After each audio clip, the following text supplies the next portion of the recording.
Okay. All right. Looks like it started and we are live. Let me send it out to Gab, which also sends it out to Twitter.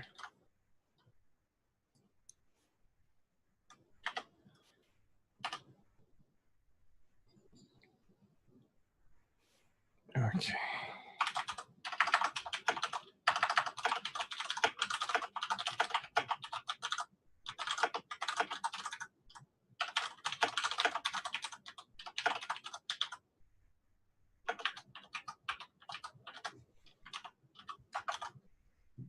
Okay, we are set.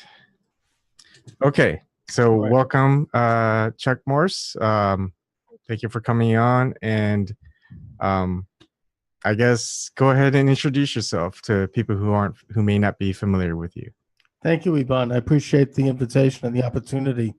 I've been a radio talk show host off and on in the greater Boston area for the past maybe 10 plus years, starting at Tufts University, WMFO, and then doing various shows in the greater Boston area. Right now, I am trying to launch an online show. That way I could do my own thing. I'm not censored. I don't have somebody breathing down my neck. I can develop my own ideas. I can interview my own guests from anywhere in the world. I hope to do it. I am doing it live every day, Monday through Friday, 12 noon Eastern Standard Time from Facebook. So if you want to watch it, you can go to my Facebook page, join it, or just watch on it.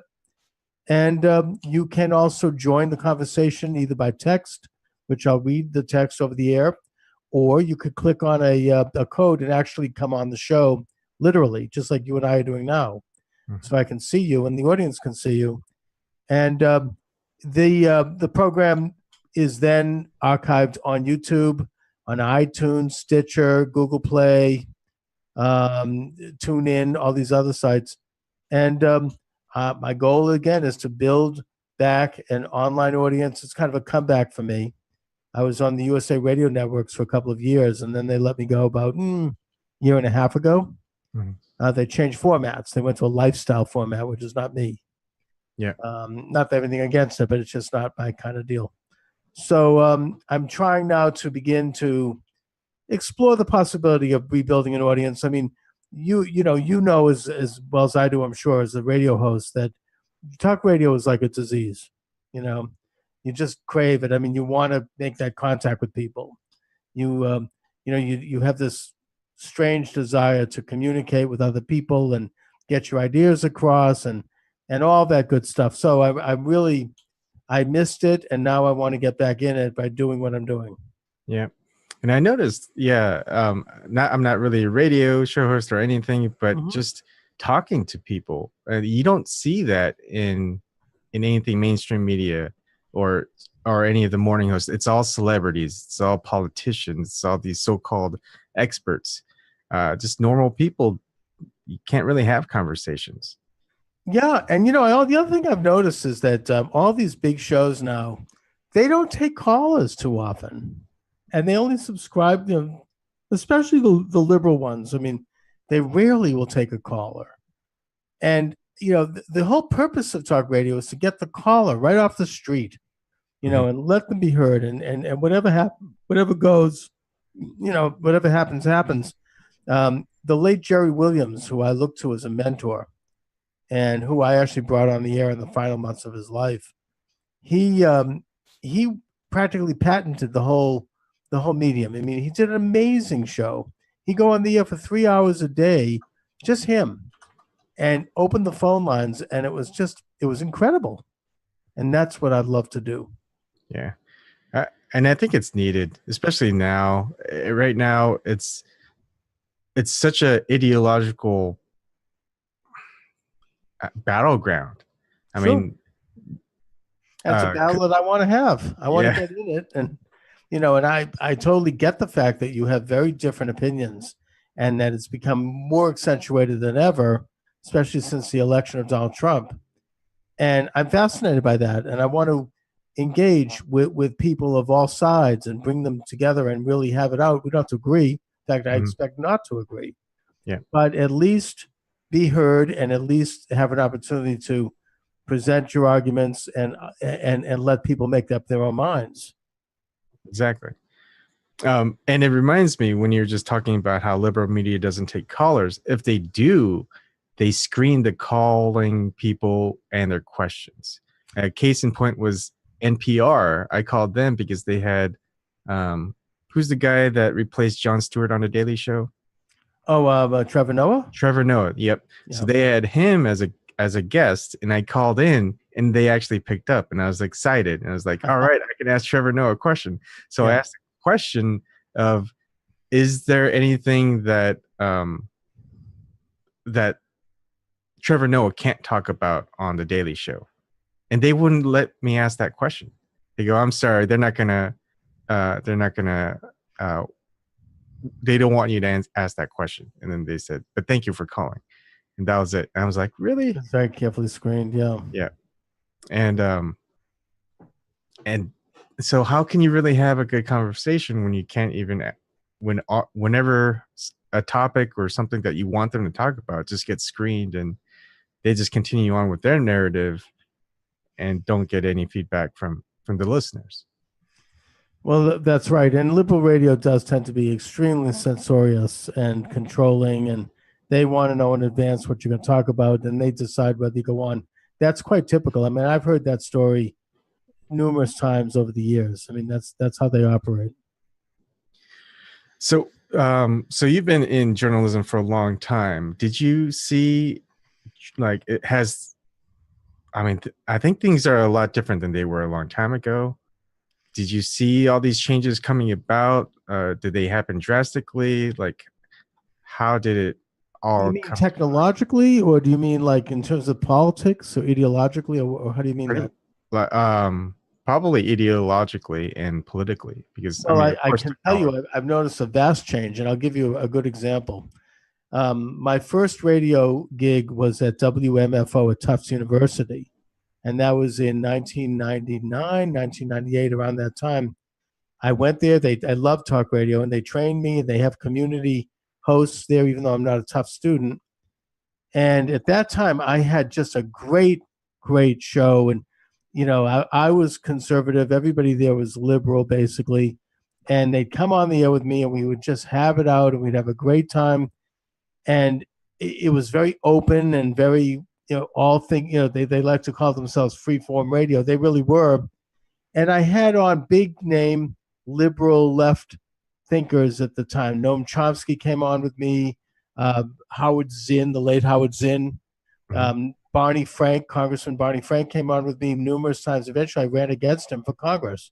Yep. It was a great, and we didn't agree, but we'd have it out, and sometimes it was emotional, but it was always an open, vigorous, honest dialogue, and the listener really got to hear all sides of an issue.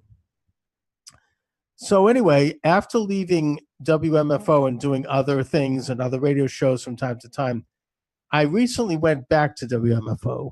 I lost my job at USA Networks, and I wanted to stay in radio. So they gave me a radio slot. And this was last year, right around the time of the election of Trump in 2016. And it was like I was Rumpelstiltskin waking up from a 20-year sleep, literally a 20-year period of time, and entering into a whole new world.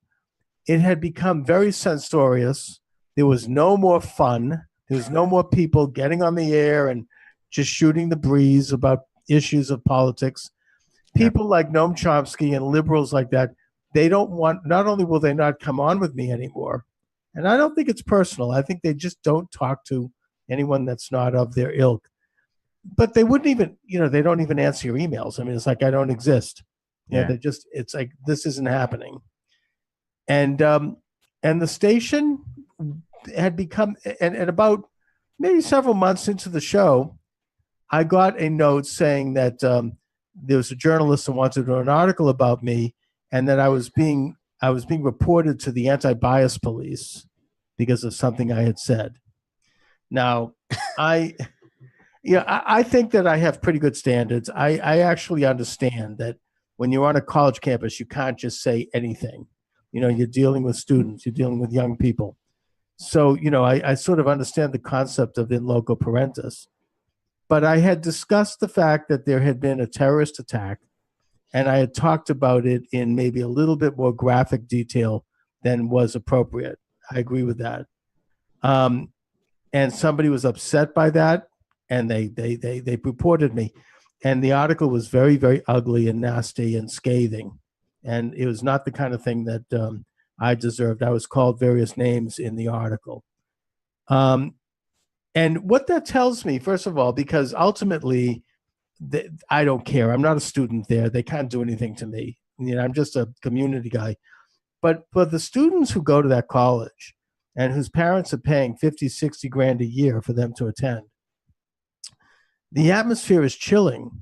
They can't come on with me. They can't speak with me even privately about anything that might be slightly controversial, anything that might remotely possibly offend somebody, anything that doesn't genuflect to the left.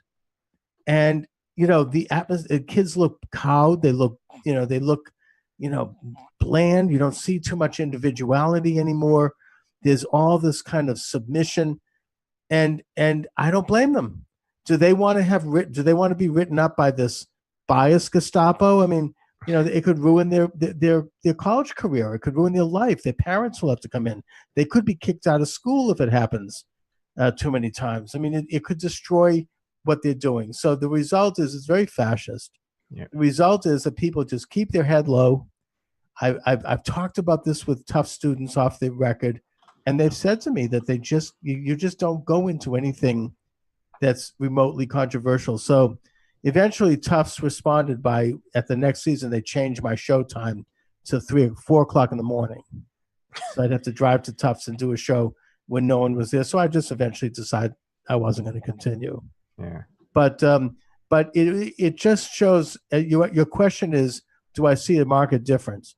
And that's an example of what I do see. And I don't know if that's anecdotal or if that's more societal. My sense is it's more societal. I don't think that people on the left and even on the right also, that they're not talking to each other anymore, that there's a complete breakdown in communication. And that is very troubling. We don't have to agree, but if we're not going to talk to each other anymore, that's the kind of situation that eventually leads to a real breakdown in society and war. I agree. And what's the irony is in the 60s, the 70s, the university students, the ones protesting the Vietnam War and a whole bunch of other stuff, that was considered the liberal left. And that was for, free speech and being able to protest against something that the government was doing. And now it's just the same, what they say immediately left, universities, etc., are doing the opposite thing. Well, I mean, you're quite right. I mean, the whole movement started out as the free speech movement at the University of California in Berkeley. What's his name? Mario Lazio, I think. He was a student there, got up on the roof of a car, and he started to give a speech with a bullhorn, and it resulted in a whole week of protests and speech, and the whole free speech movement was launched. This was like 1965, I think. Mm. And I mean, the whole principle was to speak truth to power, to try to identify. That's the whole purpose of free speech, of why our government recognizes free speech. It isn't so you can tell somebody to go fuck themselves. That's not free speech. Free speech is analyzing power and analyzing government and analyzing corruption, both political and real, and reporting on it. You have to identify these things. You have to go out and analyze these things, or else they're going to get worse and bigger like a cancer. So the idea of free speech is just that. It's the right to dissent, to speak in times that might seem offensive to some people. It's the right to offend. It's the right to, develop arguments without fear, really. There isn't going to be this anti-bias Gestapo coming down on your head and destroying your reputation. So what do your question is, what happened? How is it that the left was so into free speech back in the 60s, and now the same left is the biggest censors of all? And I think what happened is that those people who were at college back then, they grew up and became college professors, and they worked their way up the route line because the colleges tended to, hire liberal professors who drove out gradually the more conservative or the dissident professors over time. and they gradually were able to take over these institutions of higher learning, institutions of culture. Look at Hollywood, the publishing industry, the law industry, all these industries became left and left leaning, and there was no place any longer for any dissent, no place for any disagreement, because the free speech people were then the ones who were wielding the levers of power, and they guarded that jealously. It feels so many quotes coming to mind, but most of my quotes aren't literary. They're from movies, so it's not probably. No, that's cool. Yeah. Now I kind of want to talk about your run against Barney Frank, because I think that one I didn't know, and just kind of what were the big issues at that time. And but while we're doing that, I'm going to go ahead and give people the information to join our Zoom chat, so we can have a discussion with other people as well. Excellent. So your question is about the run against Barney Frank. Mm-hmm. That was 2004. I had heard Barney Frank speak at a public event, and he said things that I found so inflammatory to me, and so that I was wondering, why can't he be challenged? He's never had an opponent, or a substantial opponent, probably in the better part of 25 years. And he's this darling of the media. He's got this cult following. He's given this incredible, red carpet treatment everywhere he goes. He's got a shelf of trophies and awards that probably is groaning under the weight of it all. And I felt that my political opinions, my ideology, my view for the country, my view for how a congressional office can contribute, my view of Congress, that these things were really opposed to Frank, were really quite the opposite, and that the idea of running against him and having an opportunity to have the voters contrast two opposing points of view was something that I found irresistible. I mean, it was just exciting to me that we could really get up and actually have a campaign where there would be a genuine, real difference between the candidates so that the voters could decide. So that's what brought me into it. And I think that should always be the case. Hi, Dave. This is Dave, independent outsider, Chuck Morse. We find certain candidates, and you'll see that a lot in Massachusetts. If you look at the ballot, I mean, it's just no one else on the ballot, just all Democrats. Yeah. It's like I'm running against like Castro and Castro.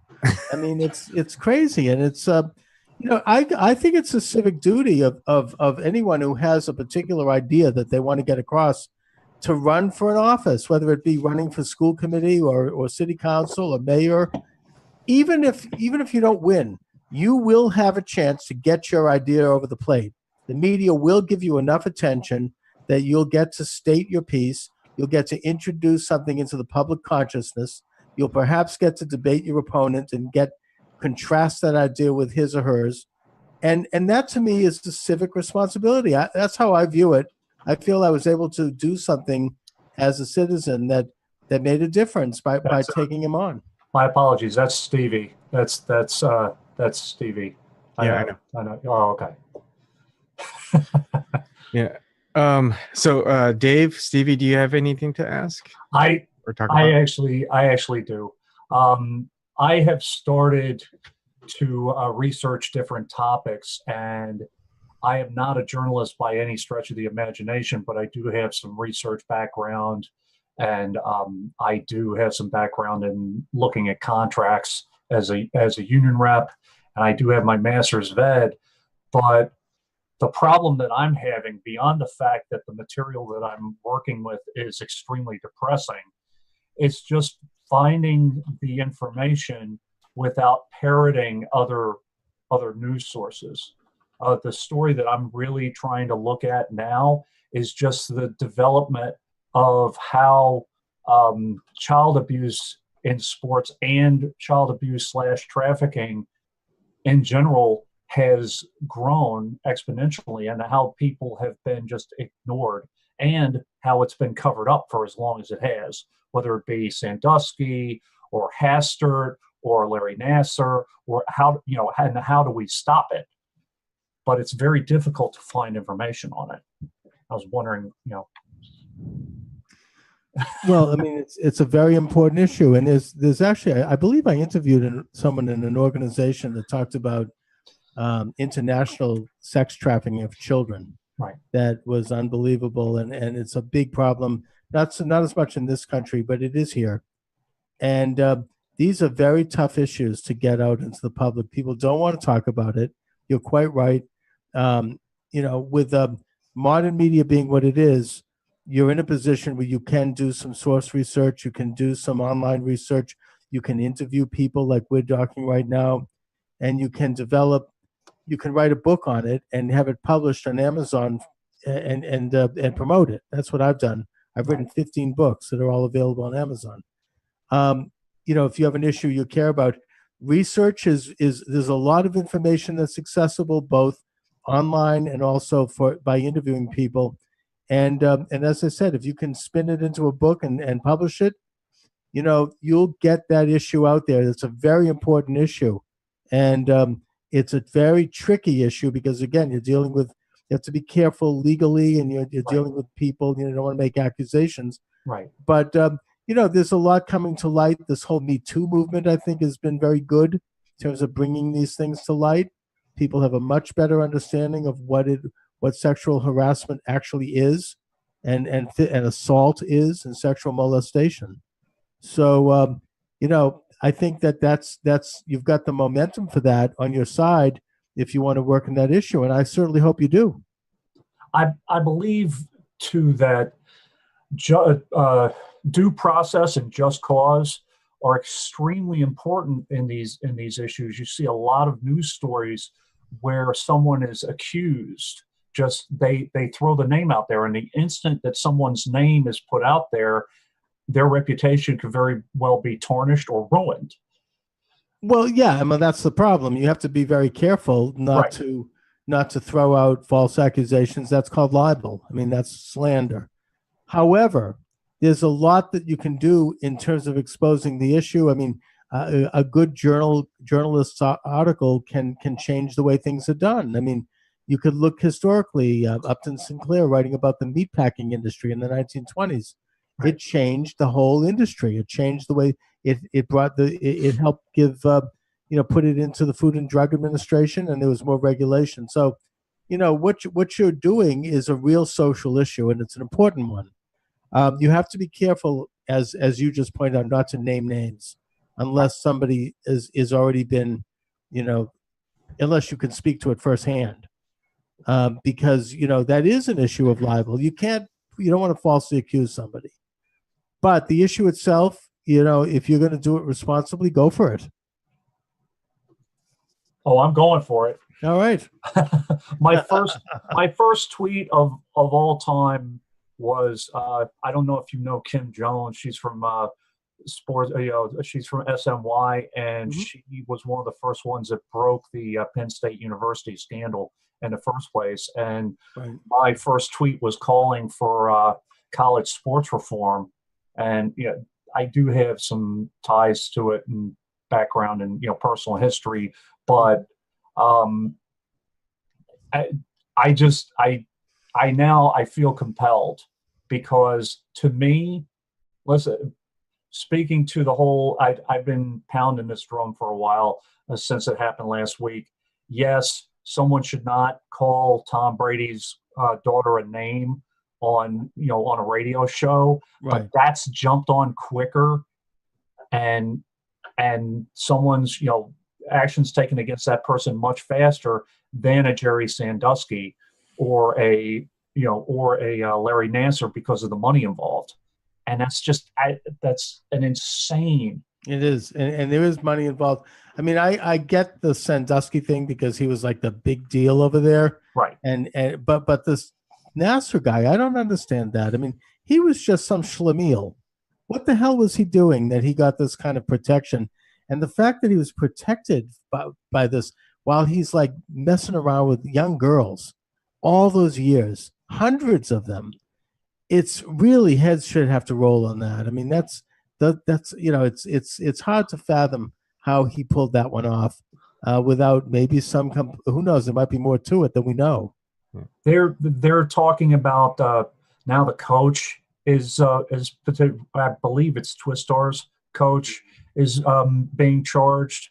Don't want to get too much into it because again, but there was this sick dynamic where girls would be pushed to the brink and actually get injured and then run to the doctor. There was just this really, really sick dynamic. Oh my God. I mean, it's like, these girls were treated like greyhounds. Right. And that's wrong. And we shut down the greyhound track, Wonderland, the voters shut it down a couple of years ago because dogs were being abused, and they were being abused. Right. And that was wrong. But in this case, we're talking about, young women. I mean, they were really treated like horses. I mean, it's awful. And who knows how far this goes? I believe, we have to.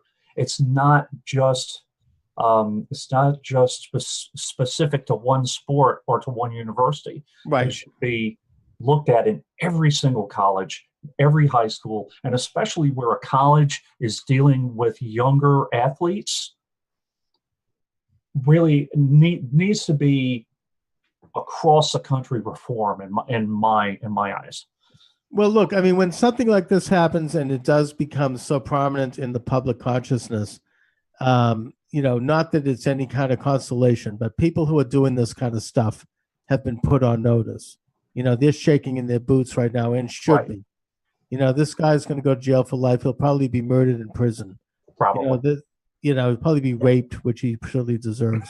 But, this is the kind of thing that, these perverts who are doing this stuff to children, they're on notice now.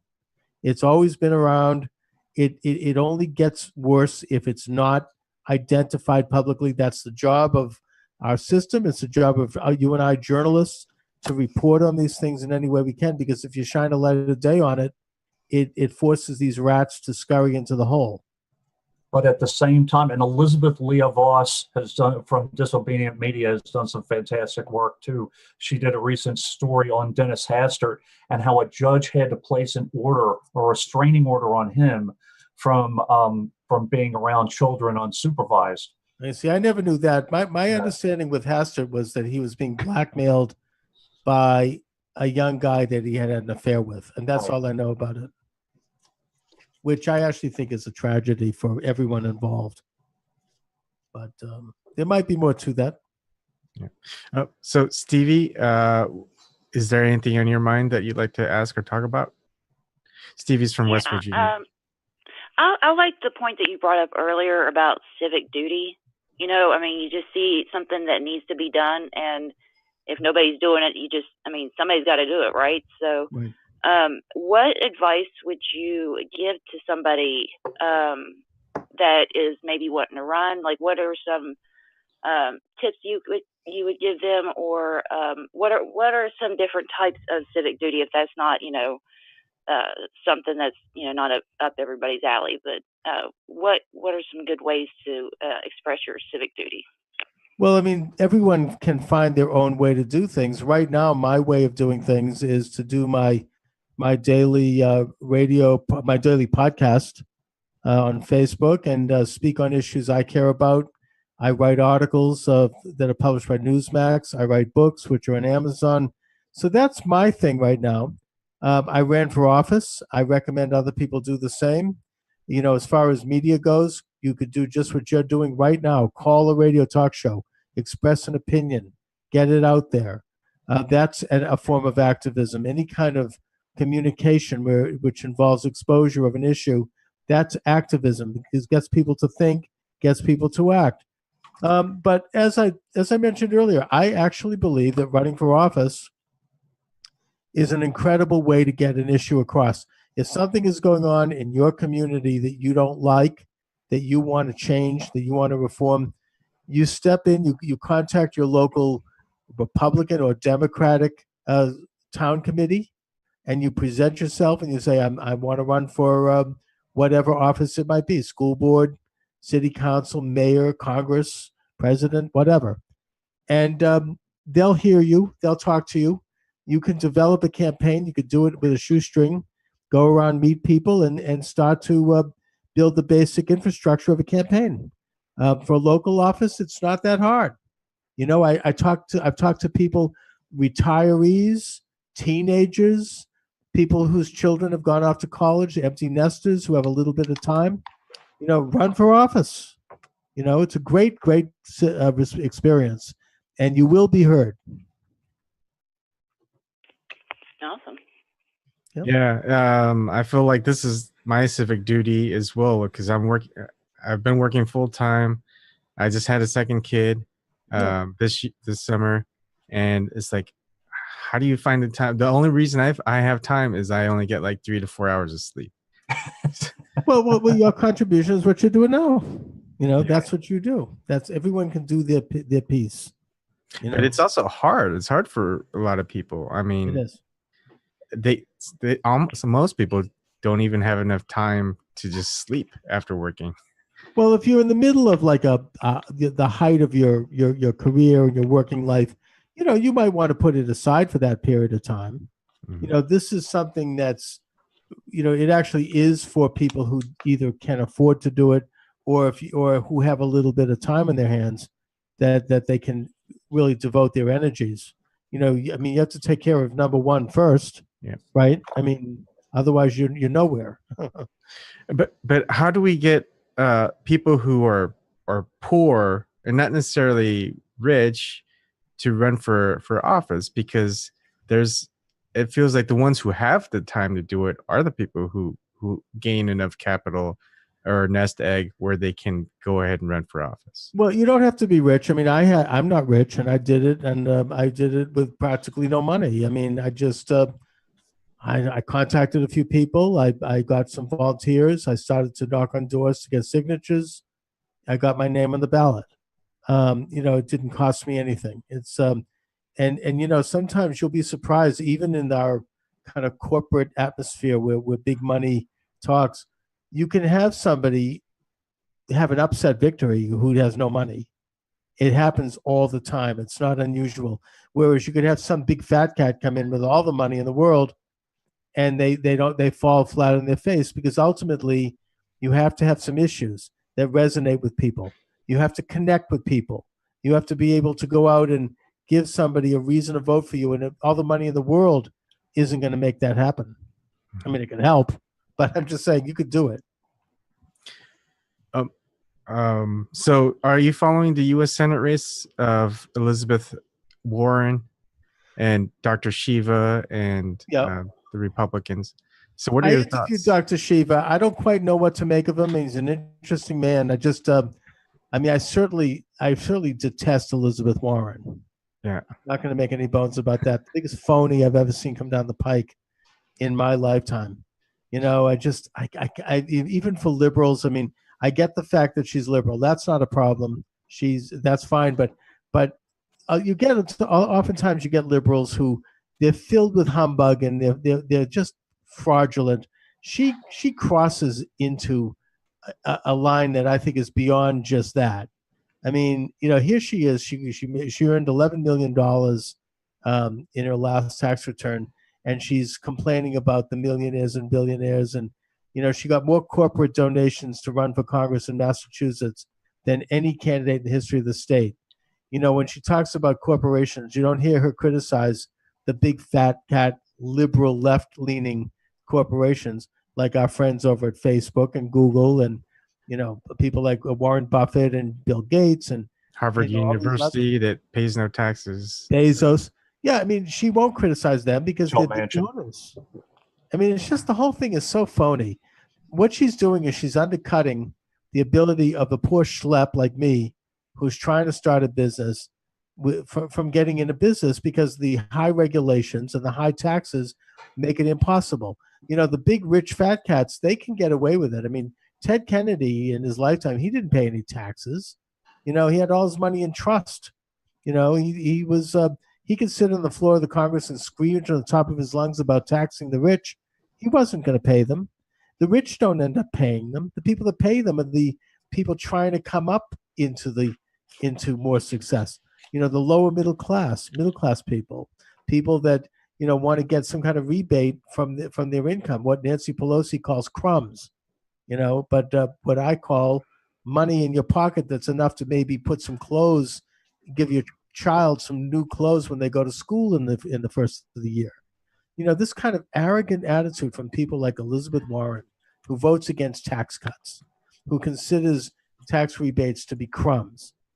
It's sickening to me. It's in its hypocrisy and it's in its absurdity.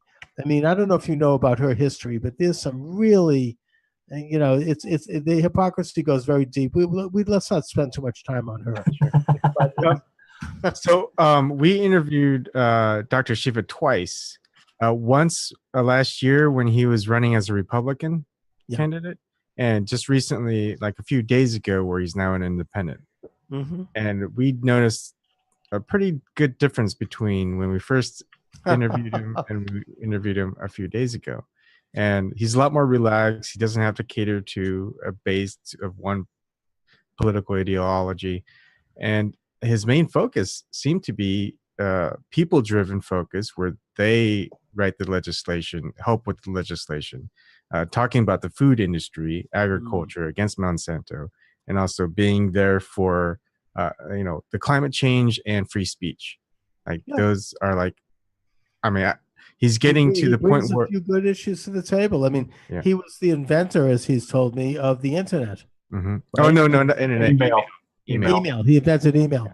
Yeah. I mean, he wants to bring about a time when legislation and laws could be much more transparent, in that they'd be put online for everyone to see them. Mm-hmm. I mean, this is an issue I've discussed for years, and there was a congressman from Arizona who introduced legislation in this regard, that every bill that is debated in Congress, besides having a constitutional check, it should be no larger than maybe 3,000 words, maybe about 6 pages, and it should be published on a website. And so it could be seen and read by everybody, so that high school students in civics clubs can debate it and argue it. None of this stuff. I mean, I interviewed years ago Jack Abramoff. I don't know if you remember who he is. He was the lobbyist in the Bush administration who went to prison because of, scandal. He wrote a book, a very interesting man. He came out of prison, wrote this book, and he explained to me how these lobbyists fit stuff into these laws that nobody ever sees, including the congressman. They'll put like a little code, in the sentence, Section 2, Article 5, B, and you click on it, and it goes through 5 layers, and by the time you get to it, it's some big fat check for somebody. It's like, or something. It's very corrupt. And if we had legislation that only had like 3 pages with none of that kind of crap in it, no language that you can't understand, written for a high school level person, just like the Constitution is written, by the way, then we would get rid of all this crap. I mean, we'd get rid of this kind of corruption. Yeah, and my biggest one for all this legislation is getting rid of consolidated bills. They'll put like 20, 30 different issues into one bill. And so when politicians saying, hey, I'm against this, but then they vote for it, they go, oh, because we didn't want to shut down the government. So that's right. They'll attach stuff onto it that has nothing to do with it. And so that's why, like John Kerry famously said, I voted for it before I voted against it. Right. And there should be a time frame in which people are able to read the bill, and there should be a reasonable length, as you said, so that they can read the bill instead of just rubber stamping the thing because of whatever party you're in or whatever you're being told. Whatever it is. Yeah. I mean, look at Obamacare. It was 1,000, I think it was 1,000 pages, and Nancy Pelosi said, well, you'll have to pass it to find out what's in it. Right. I mean, what is that about? Oh, and I'm gonna. This is what pisses me off. So about the pay raise of the Massachusetts legislators. Oh yeah, obscene. Yeah. And they did it quick, and they were against passing any budget. So for that the governor wanted, and so basically they kind of used it as a bargaining chip, really. I think because they didn't want to pass anything until I guess they got their money. But like the people in Massachusetts, they don't get a say in whether they should get a raise or not. And it's not only the raise, but the pensions. I mean, I don't get a pension. Most people don't have pensions. Mm-hmm. This is, and they set it up in such a way. I mean, I had some insight on this when I ran for Congress. I got some inside information on this. You know, you have people who, you know, they'll leave office, but they'll leave literally one day after a certain time, so they can get a lifetime of increase in these pensions, and we end up paying for them forever. We're talking about the Boston Herald did an article many years ago where they showed the top people on pensions, and some of these people were getting like $1.50, $1.00 2 3/4 a year, and they had retired at the age of 40, right? Mm-hmm. I mean, what did they do? I mean, we're gonna giving them 150 grand a year for the rest of their life. I mean, what in the world did they do? I mean, that's corruption.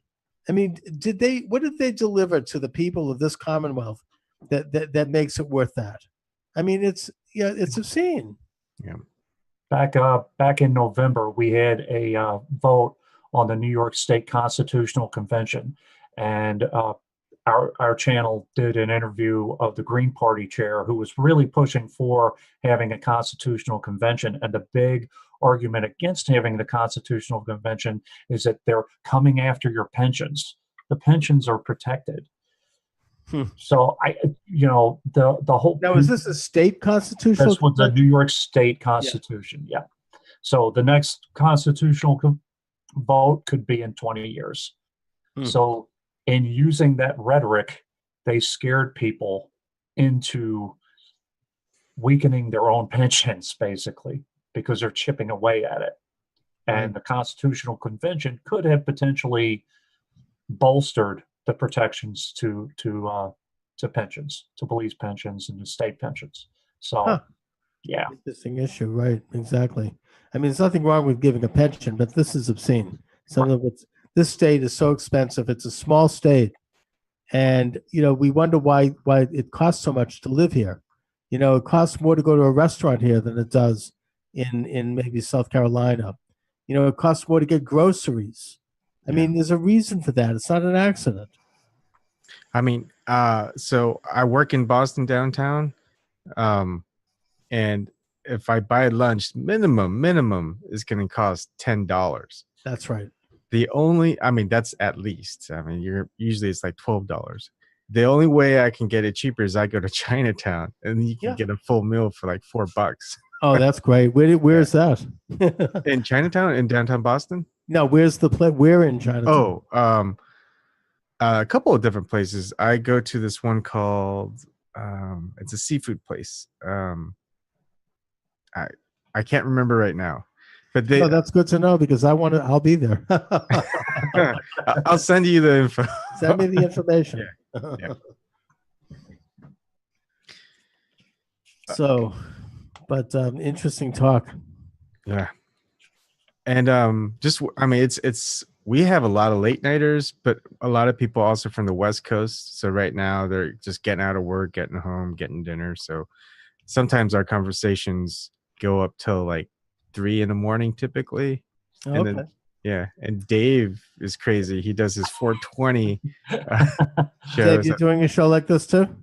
Yeah, I do a late night interview show for all the late night guys, because I work for the United States Postal Service. I can't right now, until I retire, I can't run for a political office because of the Hatch Act. Right. I'll fight the Hatch Act tooth and nail, but I can't run for a grassroots campaign or anything like that till after I retire. So I do a late night show for the late night guys, and also the West Coast guys that like to stay up a little later, like 1 p.m. or whatever. Sometimes it can go as late as 6 or 7 in the morning, depending on how I feel, or especially on a Sunday when I'm off the next day. But it all depends on where the conversation goes. We have some very interesting conversations. Well, I can't stick around that long tonight. Just we're not asking you to. I had a long work day today. I wasn't expecting more than just 20 minutes, but right. I am game for this. I mean, this is great fun. I mean, I'm thinking of doing it myself. I mean, I do a as I said, I do a Facebook live show every day at noon. But I'm thinking, I'm trying to develop this online community, and you guys have it. How do you feel about Facebook? Because a lot of people are right now anti-Facebook, and they feel that it's heavy into the censorship. And I mean, I know what you mean, and I don't like some of the things I've read about it. But as far as what I'm doing technically right now, I say so far so good. They've got this DLive program. It costs a little bit of money. It's not expensive, but I'm able to broadcast anytime I want, turn the thing on, build a following. I then download it into YouTube and iTunes and Stitcher and all these other sites. And I'm hoping to build an online presence. So for my purposes, it does a good split screen, which is something I've been trying to figure out, so I can interview people and bring them on. You can have up to 150 guests on Facebook live. Probably wouldn't look good for that many people, but it would after 10, it gets crazy. Tiny pinpricks, but my goal is to have a show where I can have a guest on the screen and then bring in a third party, calling in somehow off the street, so to speak, and having them throw in their 2 cents. So that's what I'm trying to do. And I think that the Facebook platform so far has been good for me, but we'll see. I'll have to take a look. And that's where a lot of people still reside, and they do get a lot of their news from. Right. It's just easy to set up, it's already a social media. It's how you connect. Well, I have 5,000 followers, and I feel that if I can build a show just right there, then I've got a lot done. So I'm hoping to do that. I'm hoping it works out. We'll see. Yeah. And definitely, if you want any help, any pointers, feel free to ask me. I will. Pretty techy. Now that I know you, you'll hear from me. This is great. Yeah. I'm learning a lot. That's good. So where do you see journalism in the future with all this technology? Is it going to be us, people like us, doing it individually? Is it going to just revolve the way it currently is with mainstream media? I mean, people are calling it mainstream media legacy media. That's right. Well, look, I still think there's a place for that. I mean, you need to have people who are paid good money, which we're not, and who can go out and really do an investigation. And, if we don't have that, this society's in trouble. We need to have a means by which journalists can find a venue where they can make a living and they can do the kind of work that journalists really should do. That's not what we're doing. This isn't journalism. This is just talk. Mm-hmm. We're doing like a talk show. When I say journalism, I mean somebody who just has a backing of a media outlet, whether it be a newspaper or radio station or whatever, to go out and do the real legwork of uncovering a story and doing it thoroughly and looking at real situations of corruption. There are so many stories right now that I can think of just off the top of my head that are not being covered because we don't have the journalists out there who have who can make a living doing it, for one thing, but also they don't necessarily have the vision and the ideological, broadening to do it. Journalism has narrowed in that way. And that's troubling, I think, for our society. The journalist is the truth teller. We need to try to foster them and hope that and help them and help that industry, thrive. Do you think they don't have protection either? Because I feel like a lot of journalists, they don't really have much protection against government that want to get at them. You have to work for. That's why you have to work for a media outlet. You have a staff of people there. Everything is vetted. You have people. You have a publisher and an editor who's willing to go to bat for you, and you can have media outlets on all sides of the political spectrum who are willing to make it happen. I mean, there were good ones on the left and there were good ones on the right still, but they're struggling now because, I mean, maybe it's our fault. Here we are, we're not getting paid. We're doing free media. We're undercutting them in a way. So, I mean, maybe that's the way things are going, but we're not in a position to do it. I can't do it. I've got a job. I have to work, support a family. I can't go out and do unpaid work and do the kind of research that needs to be done to really uncover a story. So we need to make sure that those people are out there and that they're able to do this work. Yeah. Do you believe that there are still media outlets out there in television and maybe even in the internet that will allow independent research and not undercut the content? Because I hear that criticism all the time, that journalists, their stories are being held back for whatever reason. Oh, they're now they're falling into the narrative. They're not being told, whether it be Phil Donahue or Jesse Ventura told not to speak against the war, that kind of thing. Do you think that there are media outlets that do back their journalists? I think I'm not that asking you. No, I think that it's become very skewed and it's become very political, and journalism really isn't.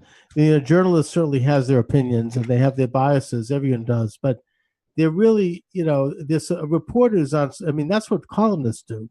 That's what op-ed pieces do. I do that when I write a column for Newsmax. But journalists are really supposed to try to just, reasonably look at the facts on all sides and develop a story.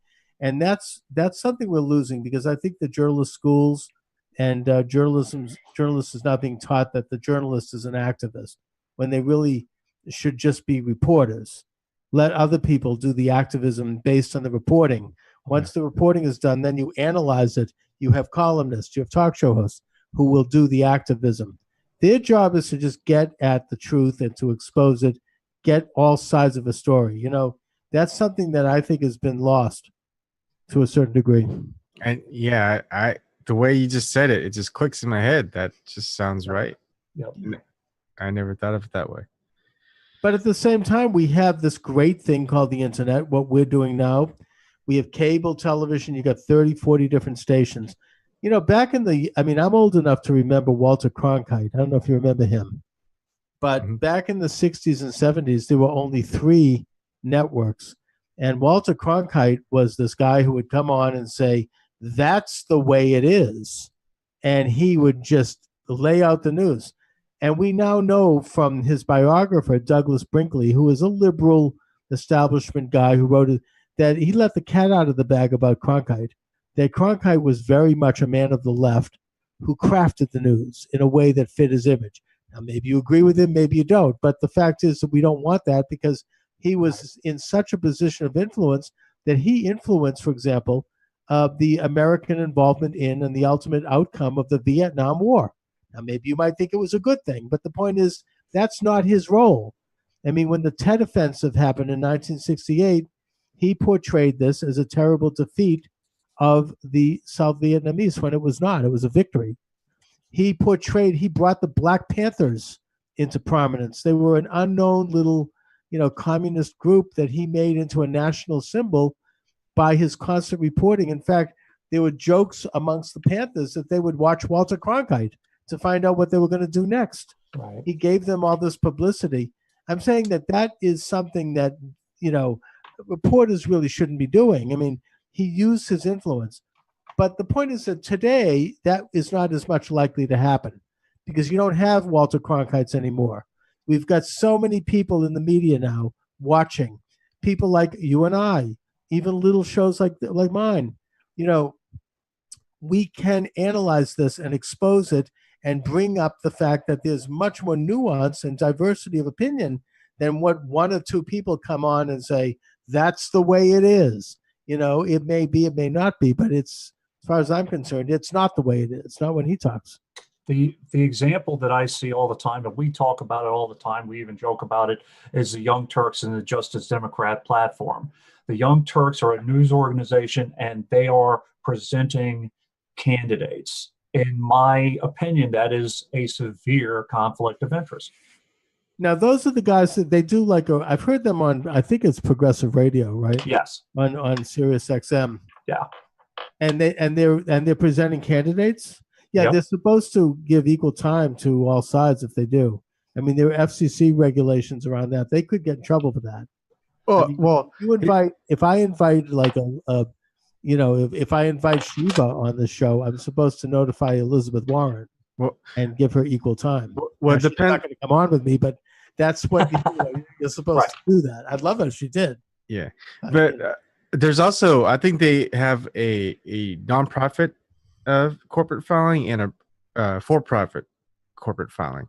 So if you register as a nonprofit, yes, you have to give equal timing to political candidates of different affiliations. But if you're just a corporate, just a C Corp or S Corp, whatever, you don't have to do that. Well, I don't know that. I was under the impression that you do if it's media. No, it's just based off of nonprofit status. Really, because I think if you're in media, if you have radio or TV or any media outlet, I don't know if you're right about that. I think you have to give equal time. You can't just have one. You can't just promote one candidate on the air. Maybe I'm wrong. I don't know. It's interesting. Because I filed for media company, and then I was looking into filing for nonprofit status, and I did for one of them. And it was, if you're nonprofit status, if you go into political into the political arena, you have to be fair and open. But if you don't do that, then you lose your nonprofit status. But you don't get any hurt. You don't get hurt by doing it because you're just a profit corporation. That's interesting. It's an interesting thing to think about. That's good. Oh, sorry. Go ahead, Stevie. I was just going to say, I mean, that kind of goes to the what we were talking about earlier with the problem with these bills and stuff. It's like everything's so complicated, and there's one law that kind of, contradicts another law. It is just, for somebody out there, like just regular people like us, like trying to sift through all that information, it is so overwhelming. I mean, this kind of stuff needs to be simplified and just, out there in plain terms for people. Yeah. I mean, Jennifer Briney of Congressional Dish does a phenomenal job, but even listening to her break down different legislation, she can speak on one bill for like 2 hours. And most people don't have the time for that. I give Jennifer Briney all the credit in the world for her research. She's just a regular person who did all this phenomenal research. But Stevie's right in that, the system is designed to be complicated and to confuse. So, and I wish we could find a way to cut all that out. Yeah. Well, gentlemen, I'm going to have to get going here. Ebon, I want to ask you, could you send me an MP4 of this so I can put it into my system? Sure. Yeah, well. And I'll be happy to promote it. It's a great show, and I really appreciate you guys having me on. And send me your Facebook info, because I don't really use Facebook as much anymore. Right. I get it. But it's something I might have to look back into, see how things are going. Sure. There. Right. I mean, it's just I'm using it strictly as a vehicle to do my video, and for that they do a pretty good job, Yeah. But you guys have something more interesting here, actually. I'm going to look into what you're doing. Okay. It's good to trade notes. It's absolutely. All right. Well, thank you for coming on. Thank you. Thanks so much. Thanks a lot. It's great talking with you. Nice talking with you. All right. Take care. All right. Take care. Bye-bye. Bye. So, Dave, Stevie, if you guys want to stay on, I'm going to kind of open it up until James starts his. He's starting in about an hour. Okay. So, Hold on. So people who are in live chat, go and you're going to see us offline for a bit, and then we'll be back on.